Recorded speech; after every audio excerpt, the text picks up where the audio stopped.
Good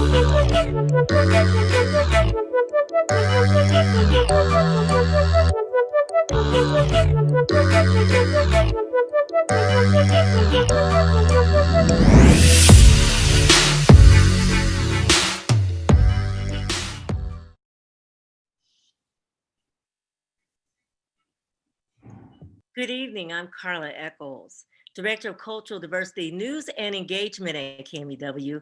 I also host a music show called Soul Stations. We welcome you tonight to our virtual town hall meeting called Facts, Not Fear. And we also welcome our viewers on the Roland Martin Unfiltered streaming live on all platforms, including YouTube. We are so glad you have joined us tonight.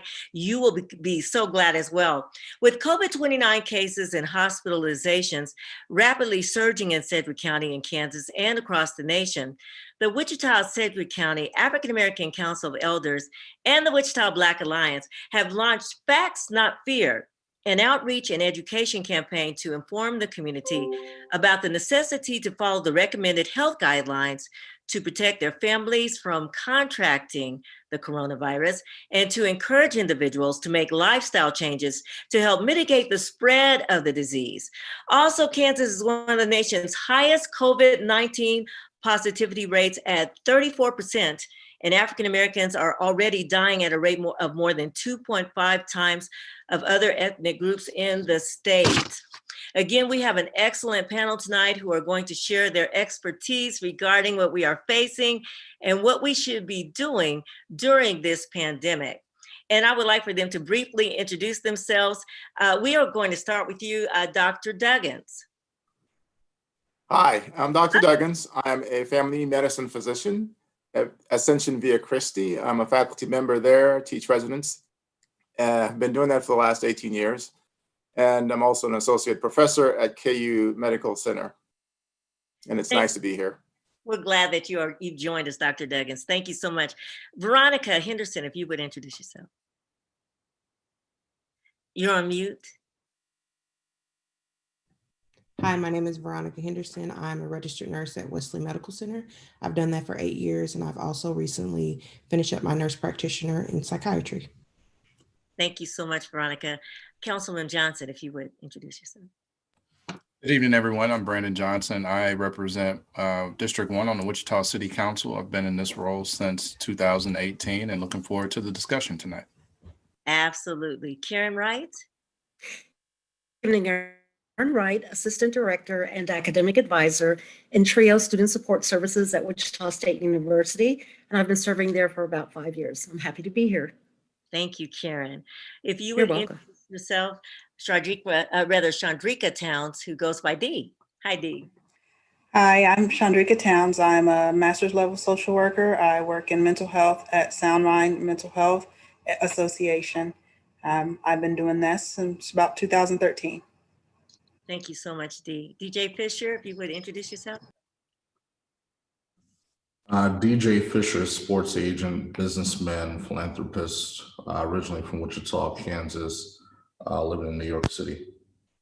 And DJ, we want to start with you and Brandon on this topic of COVID. And I tell you, I've been hearing so many different things. And I understand that you both have actually contracted COVID and you've said so publicly. What was your experience, DJ, and how has been your recovery? My experience was pretty surreal. I thought I was young and strong, returned back home to Wichita in early spring. As I was leaving Wichita to return back to where I live and reside, I started feeling symptoms and became unbearable. I think the most intense moment is probably overheating and not really having control of myself, but the recovery was a blessing. I can see how people pass away from it and can definitely, lose control mentally as well as physically. Did you say overheating? You felt, what did you say? Yes, ma'am. Overheating, sweating like no other, constantly keeping myself hydrated. So those were part of your symptoms. And how did that recovery come about? How long did it take you to recover? It seemed like it was 12 years. But reality, probably 5, 7 days. Lots of lemons, lots of oranges, water, obviously. But yeah, to say the least, I feel like it was a miracle that I came out of it. Wow, that's really poignant. Thank you for sharing your story, DJ. And we want to ask you the same question, Councilman Johnson, about your experience with COVID and also about your recovery. Yeah, so my experience, I was blessed to have a mild experience, but even then, you could tell how serious that this was. The symptoms came on quick. I'd say within 3 hours of my cough, I had a 103-degree fever. That fever stayed between 100 and 103 for 4 days, even with taking medicine. So, the medicine didn't get me below that. I was tired. I noticed now I can tell I could not focus back then. I wanted to keep doing emails and responding to my constituents, but I just couldn't focus on that. Was tired all the time. I didn't have all the achy muscles, but it was just a serious impact. And then about day 4, I lost my sense of taste and smell. And I was greatly disappointed. My wife had made some wonderful looking pork chops, but it just tasted like, whatever, just something in my mouth. But that was a pretty bad symptom. And then that went away maybe 2 or 3 days ago, or 4 days ago now. Just recovered. So I started my symptoms on November 5th and just got out of my recovery. So it was mostly mild. I did feel some tightness in my chest. So I think if I wasn't a former athlete and I wasn't in some type of decent shape, that really could have been pretty bad for me. And Brandon, I'm curious because a number of people, they're really reluctant to tell others that they have COVID. What made you decide to share? It was the responsible thing to do. I'm around a lot of people, even during this time when I try to stay mostly at home. I was just in Lawrence for a young man who has been in prison and shouldn't be, went to a rally there, came back. There was going to be a protest that weekend on a title loan place in our district, and we don't need those types of businesses. And having that cough, I wanted to make sure, one, I wasn't exposing my family to COVID. And then 2, people that I might be around, even with the mask, I wanted to make sure I knew for sure whether I had it or not. And luckily here in Wichita, we're starting to have saliva testing options, which can give you results within 12 hours. So found out I had it, went ahead and immediately continued my isolation away from my family and didn't attend any events. And the responsible thing for me to do then was also let my colleagues on the council know and anybody I've been in contact with. So contact tracing for me was very easy because I was already doing it, as well as giving health professionals that information. But in this day and age, you want to make sure you let everybody know as soon as possible so you don't spread this to someone who may not be as blessed and fortunate as I am. And what kind of test did you have? Did you have the saliva test or? Yeah, we took a saliva test. Here in Wichita, again, Wichita State has been able to acquire some equipment to do saliva testing. And as they're rolling that out for local businesses and soon the general public at various collection sites here in the city, that's where I went to get my test. We needed to make sure we knew pretty quickly. And again, especially with me being in government, I could expose so many people. So we shut down our whole council office for 14 days because of that potential exposure. Thank you so much, Councilman Johnson. As we turn to question 2, we want to talk to our healthcare providers, and that is Dr. Duggins and Veronica Henderson. We'll start with you, Dr. Duggins. And the question that we have for you at this time is we want to ask you what you all have been seeing, because this is so serious. I see you're on with us, Veronica, and I know Dr. Duggins will join us in just a moment. But, as healthcare providers, and I'll start with you, Veronica, what have you seen and what has been your experiences with this pandemic? Well, we've seen an array of symptoms naturally because I work in acute care. So we have seen some mild symptoms come in, people not being able to maintain their temperature, as Brandon stated earlier, being very hot or having a high fever, 103, 104, and not being able to break it. And we've also experienced patients where we've had to intubate them. And intubation is where they place a tube down your throat and it allows for you to breathe, in essence, to get good oxygen exchange. And that is the most severe case.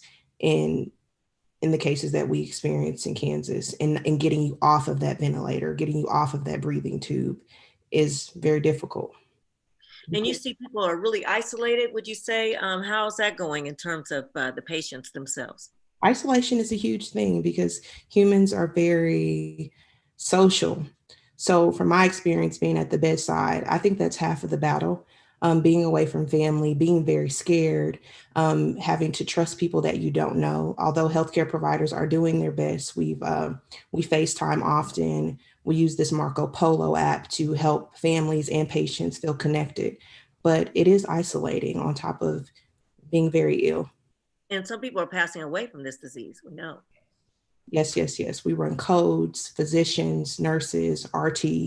They have really showed up in this season as far as uniting and everyone doing their fair share.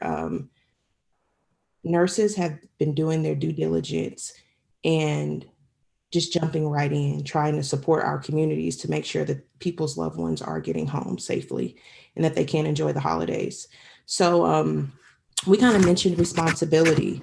So I think it's really important for us to share the information that we know and share our realities, because there's been a lot of miscommunication for many platforms, whether it be politically, or whether it be healthcare, and what's real and what's not real. And the reality is that COVID is very real. And if you have diabetes, if you have respiratory issues, even something as what seems as minimal as asthma, COVID can really be disruptive to that person, and in severe cases cost them their lives, and in less so severe cases, just be hospitalized or stay with your family, et cetera. But one thing we don't know is the long-term effects of COVID.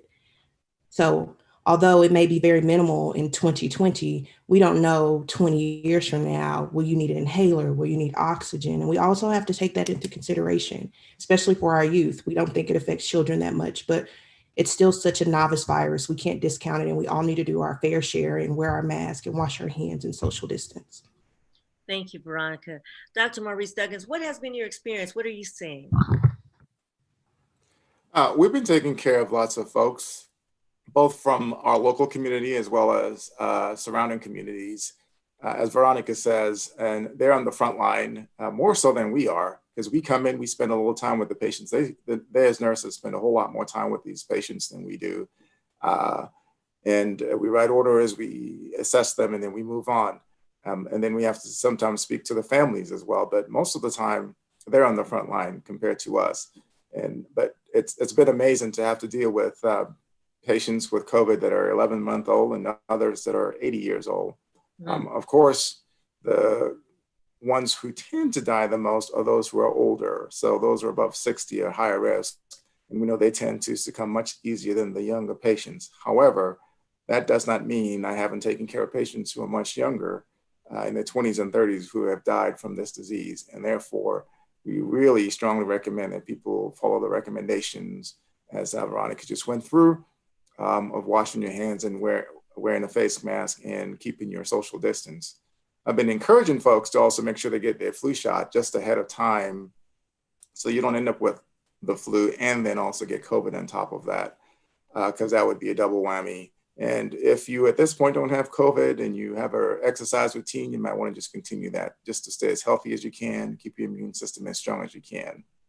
I'm glad you shared that, because I know people are wondering, what can I do? How do I, not get this disease? And then I'm curious too, are you finding a lot of people are calling or trying to, do I have it? Are they coming in, trying to get, are they asking about testing? Yeah, there are lots of people who have questions about whether or not they have it. I have 3 children, adult children, and every 2 weeks, I think I get a call from one of them asking, is this it? Because there's so many variations that you hear. The most common things that we tend to find is the fever. Some people then have fatigue. Others then get shortness of breath or coughing. But as Councilman mentioned, the loss of taste, that's another pathognomonic sign that if you have that, we know that you have COVID. Testing can be very difficult according to where you live. Even in Wichita, there are days where you have to have symptoms in order to get tested, or you have to find the right location where you can get tested, and that location may not be covered by your insurance. So we struggle with this. The best way to find out where you can get tested, look around, search on the internet. Many of the pharmacies now are offering tests. You don't go to the hospital to get tested. If you're at the hospital, you're probably in a severe case and you will be tested. So if you're concerned about whether or not you have it, wear a mask, and you can usually find one of their agencies, the health department or one of the pharmacies around here that can get you tested. There's some urgent cares like the Ascension Urgent Care in Murdoch that also does testing for people who have symptoms. Thank you, Dr. Duggins. In fact, you mentioned a mask, and we're going to watch a video now that talks about the importance of wearing a mask and taking precautions. Here's a brief CDC video to illustrate that point. I wear a mask because I care about the health and well-being of those around me. I wear a mask because I might not know that I'm sick. Yo uso una máscara para mi familia y la comunidad. I wear a mask because I want to keep others safe. I wear a mask because I want to protect everybody. I wear a mask because too many people who look like me are getting sick and dying from COVID-19. I've grown fond of seeing people smile with their eyes. It's a beautiful experience in these times. Do it for their futures. Even if you don't have to, I hope you choose to. I wear a mask because I really want to get a haircut soon.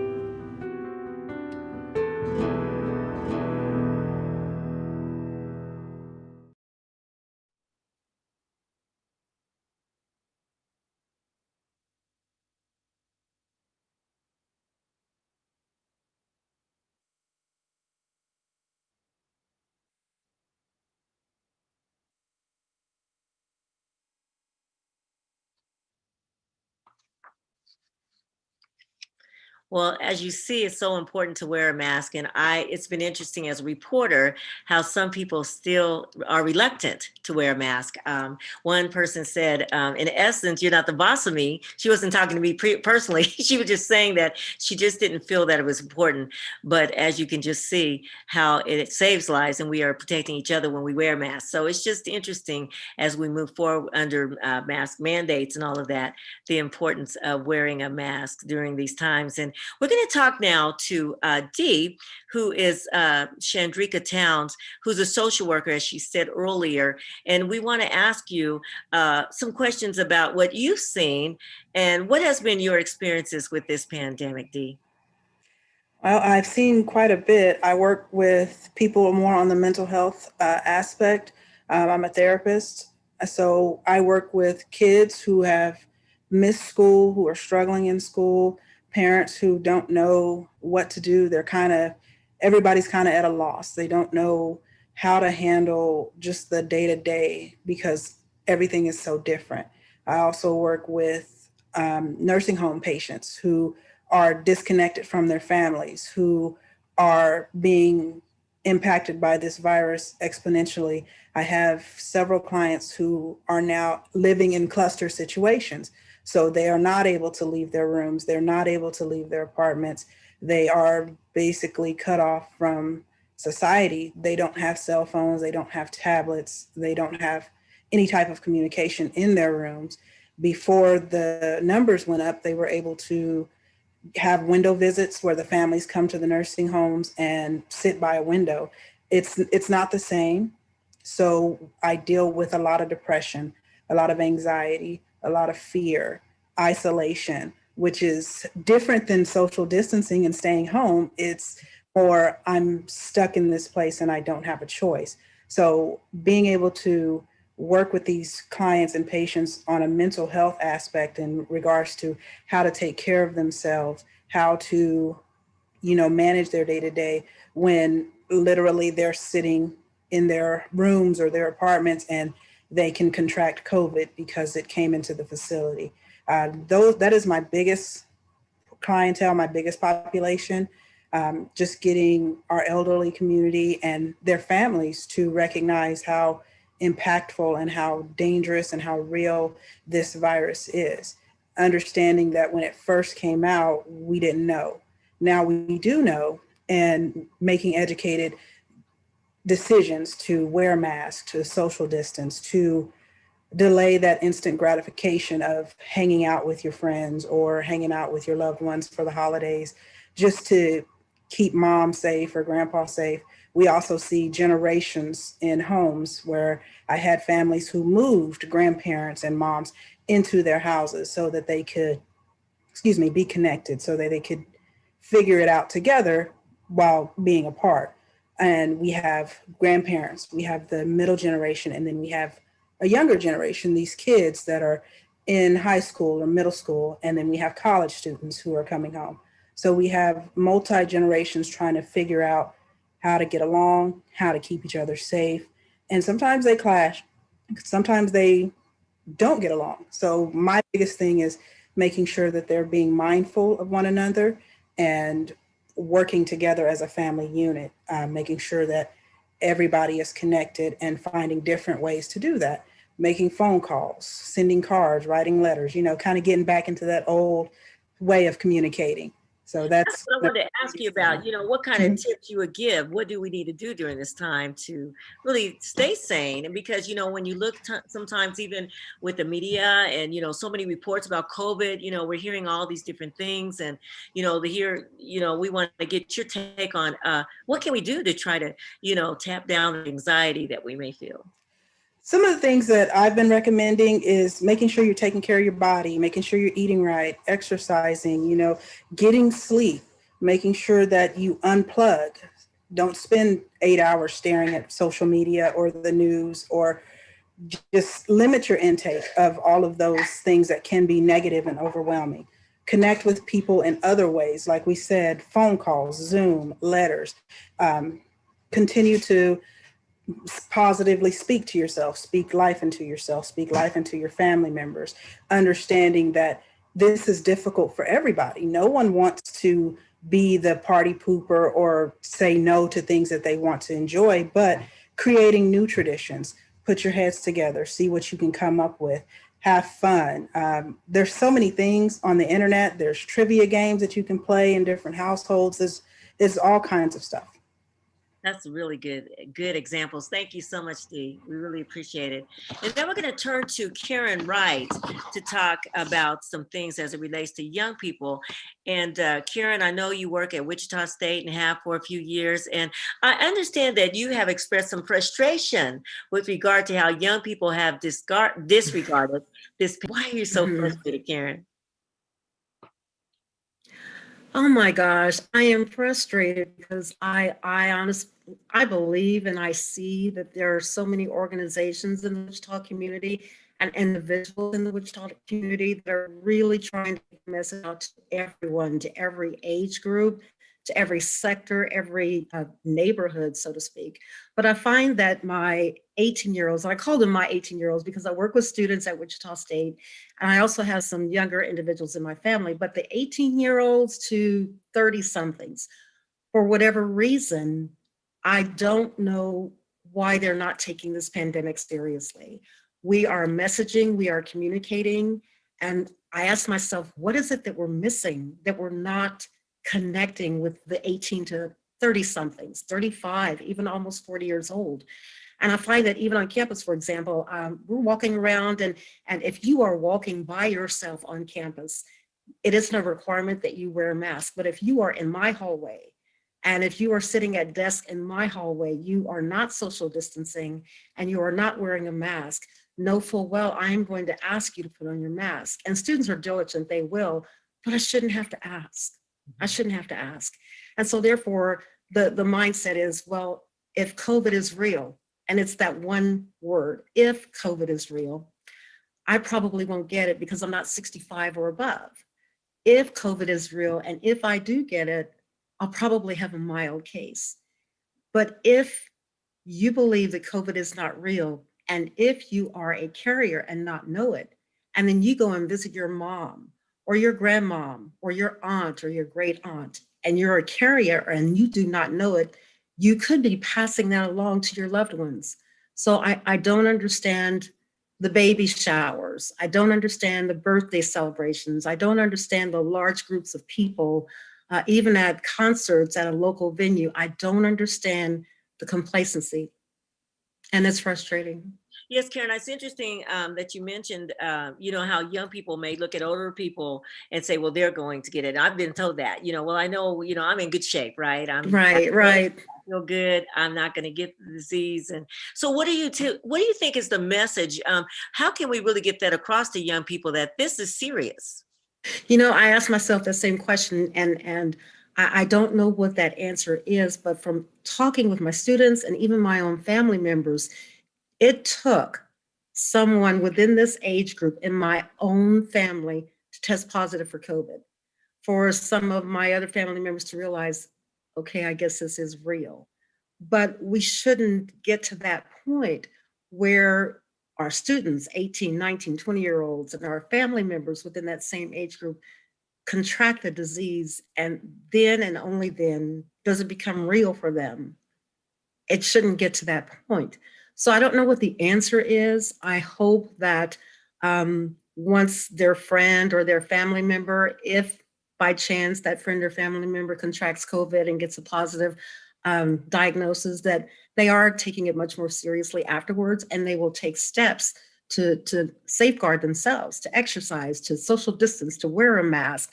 And we're not saying stay in a hut and not interact at all, but we are saying exercise some of those precautionary measures like social distancing, wearing a mask, small groups, not large groups, not partying, not anniversaries, not birthday celebrations, small groups. And think of that other person. Think of your family member who's a little bit older.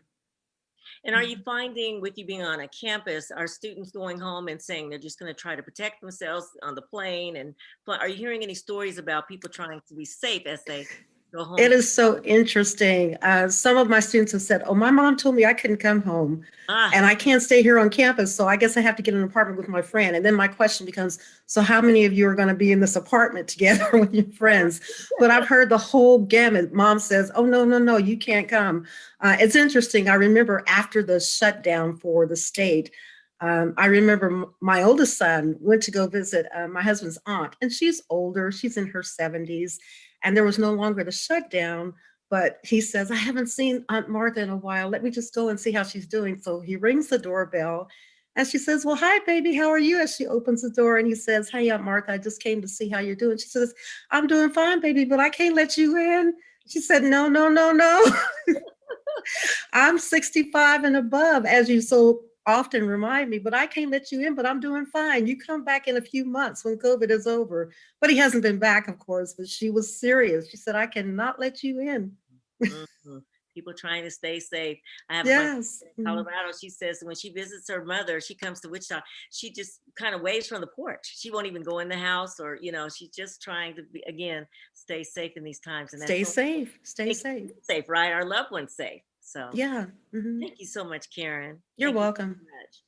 As we continue on, we want to bring back Dr. Duggins and Veronica Henderson again to ask them some more questions as health providers. And this question, we'll start with you, Dr. Duggins.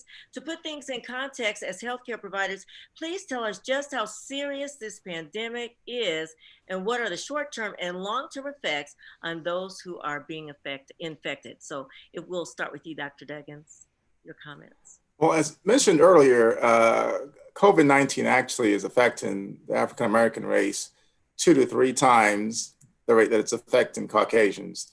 And they're the majority race in the United States. So that's why we're making that comparison. We're only about just over 12%. I think it's 12.7 or something like that, percent of the population. So we're under 13% of the population, and it's affecting us in such a significant way that 2 to 3 times the amount of us will die from it compared to the rate of the folks dying in the Caucasian community. So it's important for us to be very cognizant about it.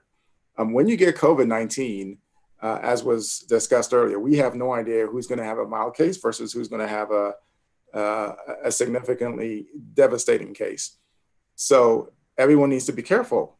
And yes, you may be young and strong, but it may not affect you the way you think it's going to affect you. It may not be a mild case. And even if you have a mild case, you may again, expose someone in your family who can succumb to COVID-19. And that's not a good feeling or a good place to be. The long-term effects, we still don't know. Some people are describing what we call long hauler syndrome. And that's the scenario where after they've recovered from COVID-19, they may still have pulmonary issues, still having problems with breathing. They can't work out as long as they used to work out. They can't run as long as they used to run or bike, or et cetera. They need more sleep. And it may be months after this has happened. We have a few people who basically have developed what looks like chronic fatigue syndrome because they've had COVID-19. You don't know exactly what's going to happen to you after you've had COVID-19. So again, the best thing is to avoid it until at least we can have some vaccinations to get over it. That was my question next. I wanted to ask you, a lady stopped me in Dillon's today and she said, Carla, I don't know about a vaccine. She says, I remember Tuskegee, all the things. She said, I'm not feeling the having. What do you think? I would love to get your take on vaccines, what we should think about. Yeah, there are about 5 to 6 vaccines coming down the pike. The ones that are already currently showing good data, there are about 4 of them. The first 3, Moderna,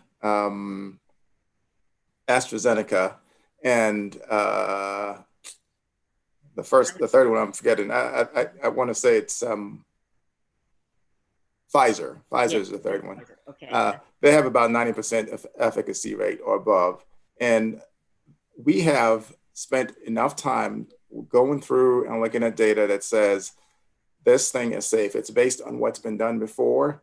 Moderna and Pfizer has something that's a little bit new, but it's been tested at least on other vaccines, but not for the novel coronavirus. It used messenger RNA technology versus using what we've commonly used for the flu, which is you take a piece of the virus and then you make an antibody against it. And then some people will then get that piece of the virus and your body will make the antibody against the virus to prevent it from becoming a full infection. Well, the latest one now from Pfizer is currently, and they have a partner in England called Oxford, is currently more like similar to the flu, where they have a piece of the virus and they've developed the vaccine based on that platform. And that has been showing that it's about 90%. It doesn't have to be stored at a very low temperature like the other 2 vaccines. And so it's most likely going to be distributed around the world when it gets permission to be used. They're actually studying it right now in Wichita. And you can look at the newspaper, you can look at kansas.com and research that and just look for the Pfizer/Oxford clinical trial, and you can find ways that you can participate. The more of us as African Americans that participate, the more data we'll have to show that, yes, African Americans also respond appropriately to this vaccine without having side effects that are not seen in Caucasians. Our system are biologically the same, so we really shouldn't have any different reaction than our Caucasian counterparts. And there'll be a location, they'll be recruiting people at Hunter Health Clinic at least next week. I think December 1st to the 4th. So we need to be looking for that. I'm just curious because that's the one thing that I've heard more than anything else. How do we know that the vaccine will be safe? That's been the question. Yeah, the big thing that I can say that the FDA has done is that they've pushed their recommendation up in terms of making sure that there's a greater swath of people that are being evaluated with the vaccines because they're having to move so fast to get it out. So maybe it would have taken 6 months to a year to get 30,000 people. Now, because everyone wants to know, hey, can I get protected? So many people have signed up and volunteered to get it. Many physicians have signed on to get the vaccine, get into the vaccine trial, so they themselves can let others know, hey, this is okay to do. Yeah, you may feel a little soreness where you get the injection, but for most people, that's all.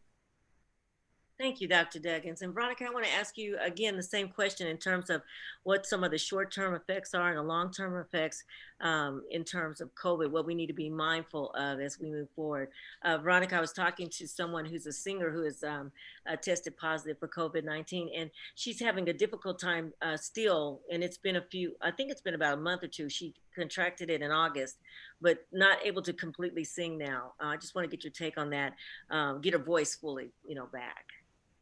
As Dr. Duggins has stated previously, he has more of a outpatient experience working at Wesley. It's very acute. I only see patients for a week or two, depending on how long they're in the hospital. But it's very deconditioning to the body, to the lungs, to the muscles. So you will have those long-term effects for a while as far as feeling weak.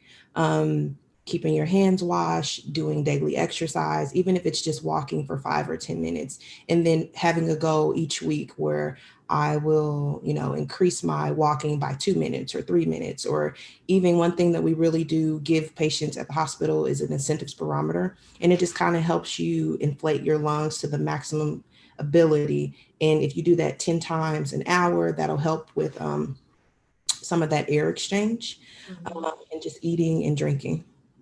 And isn't there something that I know you can wear on your fingers that at home that you should do in terms of oxygen and trying to build your oxygen if you test positive? Is that accurate? Is that true? Like a pulse ox where you could see where your O2 stat is. Yes. Mm-hmm. You could always do that. You want it above 90.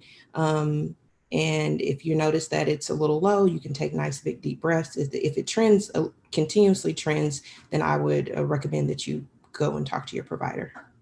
Veronica, what about people who are at home and they have a loved one in the hospital and they cannot see them, cannot talk to them? What is the best way for them to be able to communicate to their healthcare provider? I'm just saying, I know that there are people that are just really missing their loved ones and they just can't see them at this time. If you would just expound on that. In the hospital, one thing that nursing is being diligent about is accepting phone calls. I know that we're all really busy, but we do etch time out and we'll go back in. We have iPhones, we'll FaceTime them, and then we'll also do Marco Polo. Families can also drop off a loved one's belongings, phones, things that are sentimental, and make just having them at the top of their mind so that they feel supported and loved, because you can feel so isolated. Same thing for families that are isolated outside of the hospital. You can drop food off, you can drop cards off, you can drop chocolate off, their favorite things. Just developing a sense of community. We need that right now with the pandemic and everything that's going on. Veronica Henderson, how do you deal with the fatigue? How are you dealing with this during this time? I journal a ton. I'm actually working on a business to help support nurses as we speak. It's called the Nurse Space. As I stated previously, I have a master's degree in mental health. And during my master's program, I formulated a therapy session really targeting nurses dealing with COVID. They are exhausted. They are really exhausted. We need a safe place to go. And I want to help provide that for nursing staff as we are the backbone for our communities right now. Wow. And what is it called again? It's called the Nurse Space. The Nurse Space. Well, thank you, Veronica Henderson. I appreciate your comments. And we're going to now go a little bit further with this. And we're going to ask our panelists to make other comments before. I think we have a video coming up, but first we're going to get our panelists to provide answers in terms of this pandemic. And we're going to start with Councilman Johnson. For those in our community, as well as for those who may be viewing this town hall in other parts of the nation, as we go into this holiday season, what should we all be doing now as individuals as well as in the community? Councilman Johnson. Well, hopefully we've all, worn our mask and got our grocery shopping done. But, outside of that, I hope we all take it serious enough to get creative this year and understand that this is a year of sacrifice, and it's something that sucks. I hate it. Personally, I haven't seen my grandparents in person, but a few times this year, mostly before March. Since March, I dropped off a plate one day when I barbecued, and I was at a distance. I couldn't go in. I didn't want to risk that transmission. So my hope is that we get creative. Maybe we can't hug, but we can FaceTime. If our family members know how to use technology, let's do that. If not, let's find a way to keep our hands washed, clean, make a plate, and maybe go exchange plates. So if you want grandma's ham and potato salad, you call over there, have her make it and tell her, sit the plate out on the porch, I'll come get yours and I'll leave you one. But let's try to not bring everybody together this year. And again, think about it. It's a global pandemic. It's a once in a generation pandemic. And if we can do our part this year, we can keep our loved ones going forward. I've had so many constituents reach out to me about losing a loved one or, someone who may not have thought this was serious and they thought they were recovering. And then within a few hours, they're dead. I don't want to see anyone's family go through that. And my hope, again, is that we get creative, use technology this year, FaceTime while you're eating, have that conversation with your loved ones. And then for my young folks, we normally get together and we eat Thanksgiving, Christmas, Kwanzaa, and then we go hang out with our friends and we might go out. Let's not do that this year. Keep that to phone calls, FaceTime. And again, it's a sacrifice that we make and it sucks. I know we're all tired of it, but again, it's for the greater good. If you truly love your family, if you truly love your friends, then you won't come together. You'll just do everything virtual. You'll cook your meals. You'll take your pictures. You'll put them online. But again, the goal this year is not to come together. We don't want to contribute to the spread, and especially us Black folks, because we are more likely to have the more serious effects of this disease. And so that's my message. I'm going to keep saying it. I hope we all take that serious. Again, use the technology that we've been blessed with. And if we don't have it, exchange those plates and notes, drop a letter in the mail. Do something different than bringing people together. It's just much too dangerous right now. Thank you, Councilman Johnson. We're going to turn now to Dr. Duggins with the same question. We're going to ask all of our panelists the same question in regard to what we need to be in mind of as we move forward in terms of this holiday season. I want to specifically ask you too about going in the grocery stores. Would you suggest some of the seniors go? I think there's times where they can go early or different, stagger the times when they actually do their shopping, those kinds of things. Yeah, I think some of our local grocery stores have allowed many of the elderly patients to come in earlier to avoid the crowds. Yes.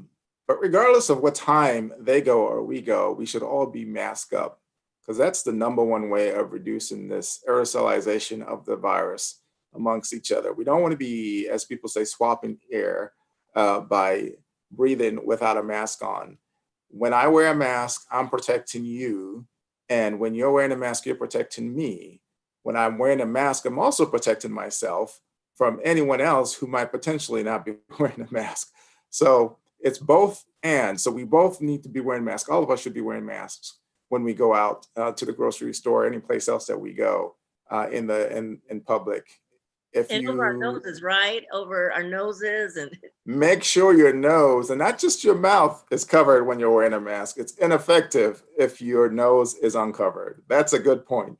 We need to, it's odd, but a lot of folks don't understand that and they don't see that or even notice it when their mask is under their chin or just over their mouths. It should be over your nose as well.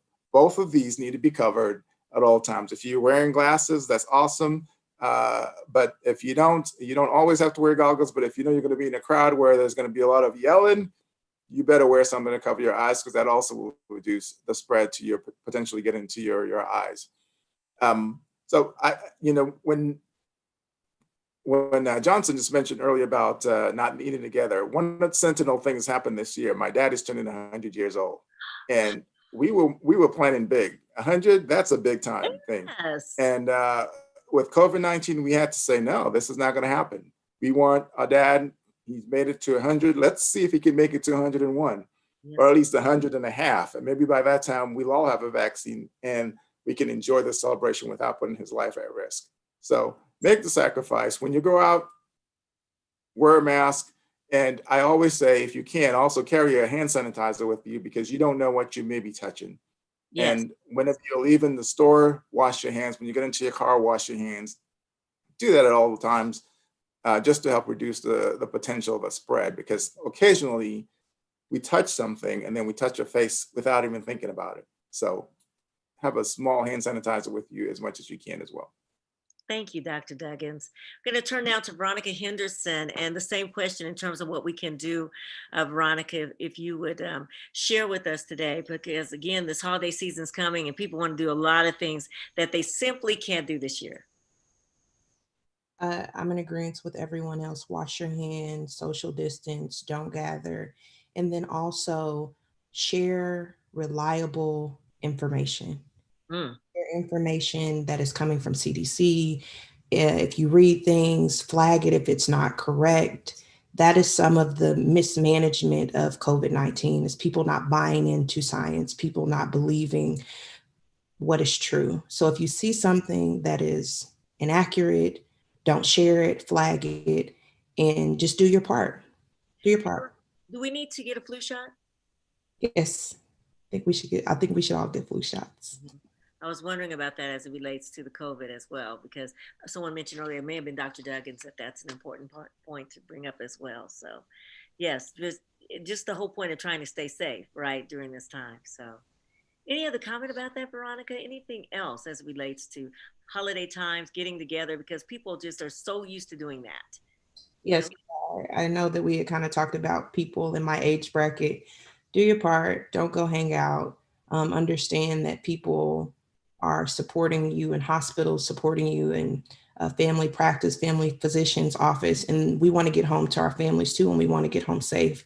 A lot of healthcare workers are subsequently getting COVID because we are doing CPR, we're trying to manage our communities. And when you act as an individual, it puts us all at risk. So just be mindful of that, do your part, and we'll continue to do ours. Thank you. And we certainly do lift you up on the front lines of COVID and trying to make sure that we stay safe and healthy. Thank you so much, Veronica. So glad that you are on the panel tonight. And as we continue to move and talk to other panelists, DJ Fisher, want to get your take. I know you're a sports agent and you fly back and forth to New York. You live in New York, and of course, Wichita is your home. What would you say, in terms of what people need to be mindful of during this holiday season? Well, I probably agree with Veronica and Dr. Duggins, as well as Brandon. I think the key word was sacrifice. I was a doubting DJ, literally. I didn't believe in COVID. I thought it was false. I thought it was pop culture, somebody sharing some other whatever on social media, and plus it hit the news up until, they shut down the East Coast. I'm a somewhat social guy. I wanted to come home. Wichita, Kansas was wide open. You guys were having a great time. I went to downtown Wichita, have a couple drinks and even a cigar. And that moment changed my life. And, I'm almost 40 years old and I come from an older family. My mother is probably one of the youngest of her siblings, and there's 8 of them alive and they're all over the age of 65. So, I can't see those I want to see and embrace and engage them as I desire, if that makes sense.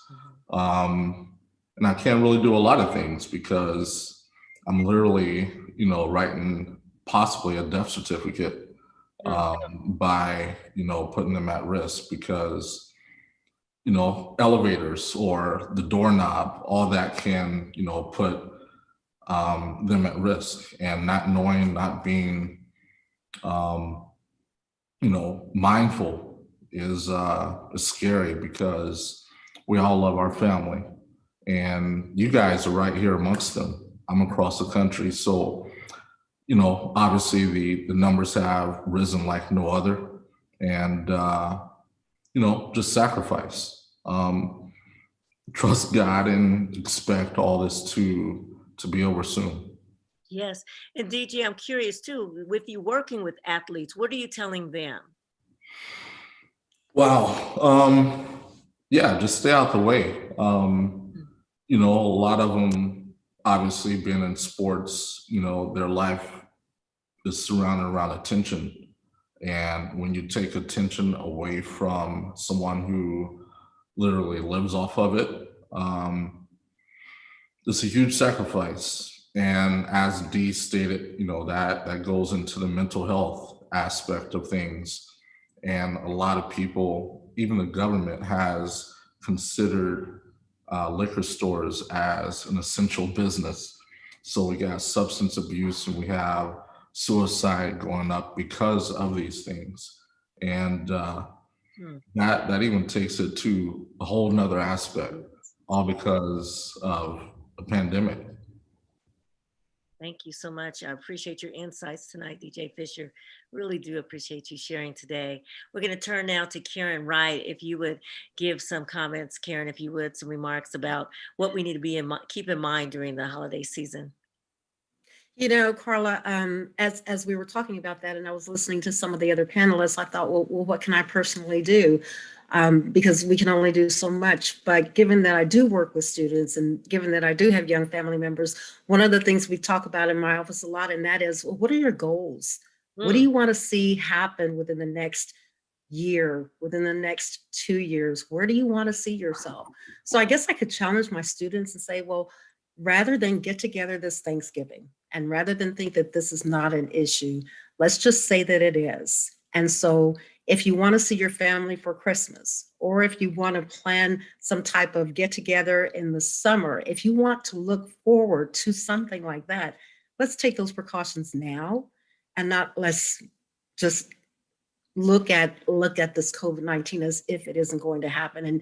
And if you're thinking that, oh, well, we've got O-type blood as African Americans, primarily O-type blood and B-type blood and not the AB, so therefore we can't get it. Let's not look at the situation as that. But let's look at it as, okay, in the next 2 years, in the next 4 years, I want to be at this place and I want to be able to celebrate and spend some time with my older family members. Look at it that way, because it's we don't want it to be such a selfless act. I would just say to my students, I want to just encourage you to think about those in your family that you want them to be here next year and the year after and the year after. Great advice, Karen Wright. Thank you so much. And Dee, you're welcome. You too. Yes. Dee, share details, share your thoughts as a social worker, master social worker, in regard to the holidays coming up and all, celebrating with loved ones only. We have to do it at a distance. My mother turned 80 this year, and we had the drive-by where people would drive by and wave and that kind of thing. You know, it's just a different time now. Any comments? I'd love to hear your comments in regard to I agree. It is a different time. With that being said, we find people who get pandemic fatigue, and that's, I think, one of the things that is driving these numbers is they're tired of taking the precautions. They're tired of not seeing mom and dad. But kind of like Karen was saying, we have to look at the bigger picture. We have to be forward thinking. We sacrifice Thanksgiving, maybe Christmas, so that we can have a beautiful Easter or 4th of July, so that, you know, loved ones can gather. One of the things that we are seeing a lot in mental health is we do have families that are losing loved ones, and we have a struggle with funerals and celebrations and things of that nature, and being able to say, yes, you want to celebrate this person's life, but we have to do it without risking everyone else. And I think that's a big thing that our young people and even people my age are neglecting, is that risk factor. Yes, you are healthy. Yes, you feel great, but you can be a carrier. You can take that to these funerals. You can take that to these birthday parties and just not even know it. I've had friends who had a dinner party, 12 family members sick, just like that. It's very dangerous, and we have to recognize, yes, we're tired. Yes, we're over it. I have said myself, I am over it after having stressful sessions and not knowing how to help an elderly person or a young person to understand it. I can understand it because I've seen it from different perspectives. I've talked to young people. I've talked to the kids that are in the best times of their lives. They're 21, they're 22. They want to go out with their friends. They want to celebrate the things that we did. You know, I was there. I tell my kids all the time, I was there. I like to party and stuff, but it's not worth the risk on the other end. So we just have to look at the back end. And that's hard to do in this instant gratification world that we live in. If I can get it right now, it's hard for me to say, let me wait. So one thing that we have to do is be neighborly, be kind, and be cognizant of the other person, not so much you, but your neighbor, your friend's grandparent, your friend who just had a baby. Be cognizant of those people and be a good steward. Wear your mask, wash your hands, stay at home. That is wonderful insight. Thank you so much, Dee. We appreciate your comments, Dee Towns. And at this time, we're going to watch another video. And we want to remind you in Wichita, the Fact Not Fear campaign has been in full swing, utilizing social media, radio spots, TV commercials, yard signs, etc., to encourage the Black community to take COVID seriously and take all the precautions. Here's an example of what we are doing in Wichita and introduces the Facts Not Fear television commercial. It's a fact. African Americans have higher costs, hospitalizations, and deaths from COVID-19. Come on, people, be smart. Avoid large crowds, wash your hands frequently, and mask up.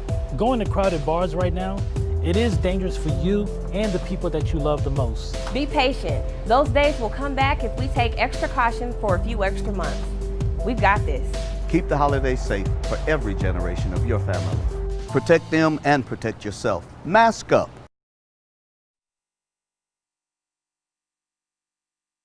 Thank you so much for sharing that commercial. It's wonderful to see local folks talking about the importance of this disease and what we need to do during this time. And we certainly want to thank our panel who have been just amazing tonight. We certainly do appreciate that, the comments that have been shared this evening. And we want to thank Dr. Maurice Duggins from Family Medicine. He's a family medicine physician. Ascension Via Christi. Also, Veronica Henderson, thank you so much for participating.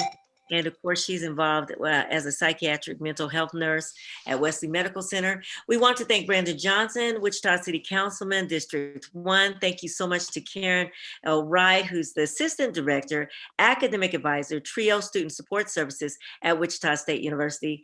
Also to you, Dee Towns, Licensed Master Social Worker, and DJ Fisher, thank you, National Award-winning business magnet and sports agent. Thank you so much for all of you coming on and sharing such great information. We also want to thank Roland Martin Unfiltered for streaming this live on their platforms so the rest of the nation can see it. We want to let you know that there is another town hall discussion coming up. The second one will be about young people and COVID. That'll be on Wednesday, December the 16th. And we do want to say thank you once again to all our panel and our panelists. And I'm Carla Echols from KMUW. Thank you so much for joining us. Be safe. Happy Thanksgiving. Good night.